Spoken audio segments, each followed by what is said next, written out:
He ran the Clinton investigation, he runs the Russian investigation, and he hates the president. But your report says while his bias cast a cloud, it didn't impact final decisions. Is that accurate? Bias is all the way through this, and I'm sorry that you were not able to see that. In this country, we cannot live in a world where unelected people at the FBI get to shelter someone who I believe was actively working against the president. What is more textbook bias than prejudging this investigation before it's over and this one before it begins? New fallout tonight from today's heated hearing on the Hill. That was a small piece of it. Lawmakers grilled Inspector General Michael Horowitz on why FBI agent Peter Strozk's anti-Trump bias was not found to be an influence on the Clinton email investigation.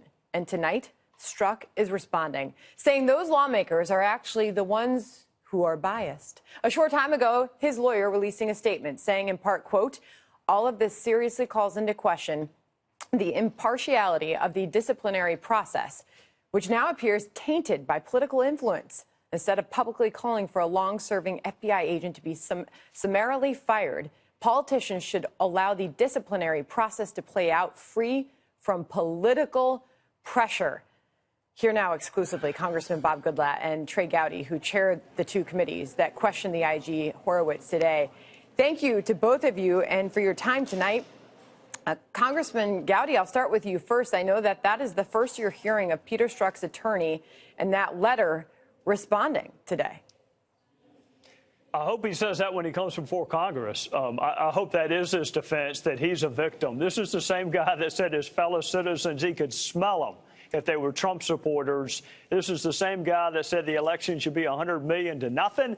This is the same guy who sleptwalked through the Hillary Clinton investigation, but then woke up and got real excited at the prospect of ending the Trump campaign or ending the Trump presidency. I hope to goodness that he comes to Congress and next week, and that's his defense. Congressman Goodlatte, it's a pretty unbelievable statement that says he is the target of unfounded personal attacks, political games, and inappropriate information leaks.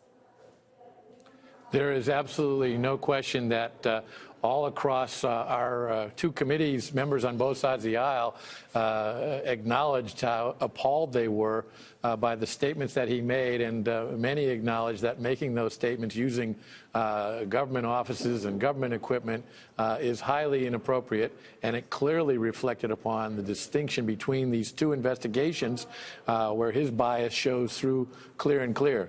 But in any event, I agree with Trey. We want to have him before the committee.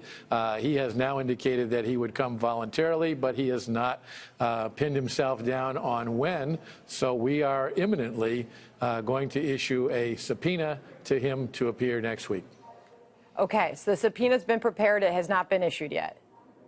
It is ready to go. On the way. Okay, so we should expect to see Peter Strozk testify publicly next week?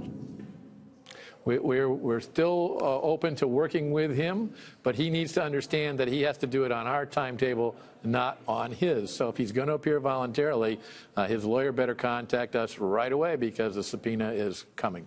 Well, I think he'll hear that message loud and clear. And Chairman Gowdy, you talked a lot about the timeline of those text messages today. And then the big news that the IG is now confirming that they're looking into whether or not this FBI agent and his bias, whether it impacted the launch of the Russia investigation. That is a big question. Did it?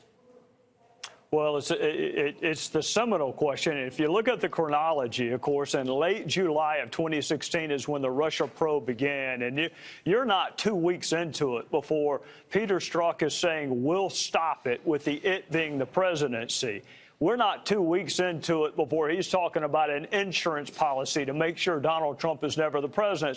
So keep in mind, he's 2 weeks into an investigation, and he's already talking about impeaching the target of his investigation. They hadn't done anything at that point. I mean, 2 weeks, the paperwork's not even processed, but yet he's already reached his conclusion on what the outcome of that investigation is. Fast forward to when he's put on the Mueller probe, and he's talking about how important this is and how momentous it is, and he's got to fix and finish what he started with the Hillary Clinton investigation. I have never, in 20 years being a prosecutor, seen a law enforcement agent with this amount of animus and bias towards a target, and I hope and pray he comes next week and portrays himself as a victim.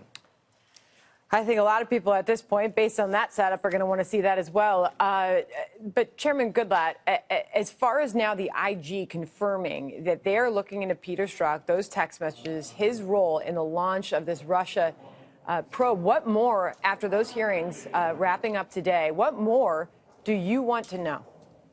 Well, there's a lot of things that the Inspector General was not tasked with looking at, but he also, let's just note that same Peter Strozk was deeply involved, the lead investigator in the Hillary Clinton email investigation, and at the same time he was making the statements that Trey just referred to. He was also helping a process that bent over backwards to not follow proper investigative procedures with regard to former Secretary of State and then presidential candidate Hillary Clinton. That is a shocking contrast that should never be allowed again to occur in the Federal Bureau of Investigation. And so we have to continue to pursue that to make sure that the 2020 presidential election or any other future investigation is not tainted by this kind of bias and not tainted by the inappropriate procedures. Happy with the way things went today, Chairman? I thought it was a very good hearing, and I think that many people were today on both sides of the aisle acknowledging that the decision that was made by President Trump, some of them didn't use his name, as recommended to by Deputy Attorney General Rosenstein to fire James Comey, was the correct decision. Chairman Goodlatte and Gowdy, I know it was a really busy day for you, a busy day in Washington, and thanks for coming on the program tonight. We appreciate it. Yes, ma'am. Thank you. Thank you.